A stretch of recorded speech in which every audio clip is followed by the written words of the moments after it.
perspiration. If you could call rock legend Paul McCartney, what would you say? Paul, when the Beatles getting back together? How much money does help?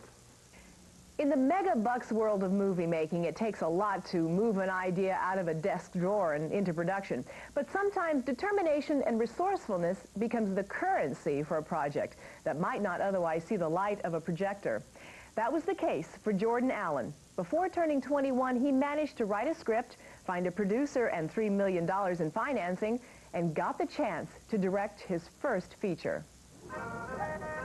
At first glance, these could be any suburban kids out to party, but it's actually a movie set in Charleston, South Carolina, where a low-budget independent feature about teenagers, Terminal Bliss, is being shot.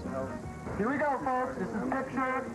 Lots of energy. With many more experienced writers and directors scrambling for projects, first-timer Jordan Allen, barely out of his teens, may have gotten a shot on sheer nerve.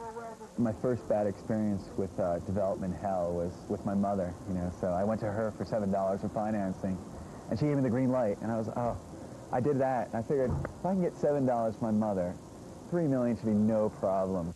Jordan actually convinced his parents to let him gamble his college tuition to produce an 8-minute trailer of Terminal Bliss, and that's what caught the eye of producer Brian Cox and the investment company Distant Horizon.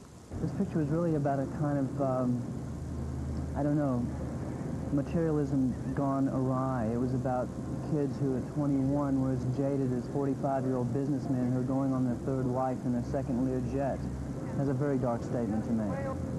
But at the same time, it has a lot of commercial elements. It has a good-looking cast, it has fast cars, it has sports, it has action stuff, and all the things came together.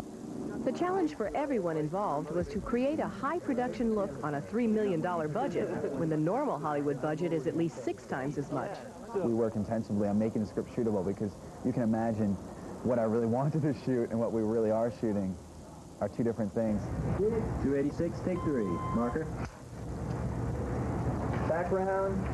Action. Dealing with the budgetary restrictions required great resourcefulness and a willingness to pitch in from the very young but highly professional cast and crew, who for the most part accepted union-scale wages. He called me a dirtbag. A dirtbag. Harsh words. We actually love each other. Timothy Owen plays one of the leading characters. When you get a smaller budget film, it's the camaraderie and the group comes together and everybody's heart is involved. And when temperatures dip down to a chilly 40 degrees for a nighttime summer scene, the heart is willing, but the flesh is weak. We're very close to a nice hot lunch and a warm-up break. You're amazing. I'm impressed. But what will impress the investors is getting their money back and making more. With no deal set for foreign sales, home video cassettes, or cable showings, the producers are hoping the finished picture will be strong enough to get them better deals and those all-important box office receipts. Theatrical is the big money, and everybody wants it, and that's the most exposure, and that's definitely what we're going for here. Tim, Luke, this time when a necklace is revealed, there should be one pregnant pause before you know we're going to take the conversation.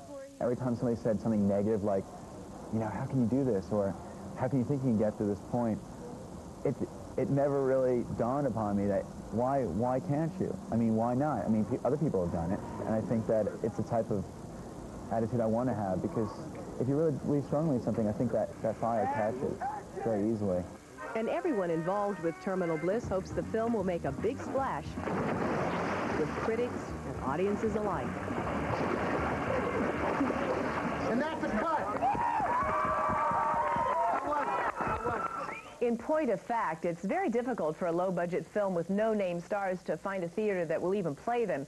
But the producers of Terminal Bliss are hoping for a fall release just the same. Be sure to tune in next week when Flix checks out the long-awaited reunion.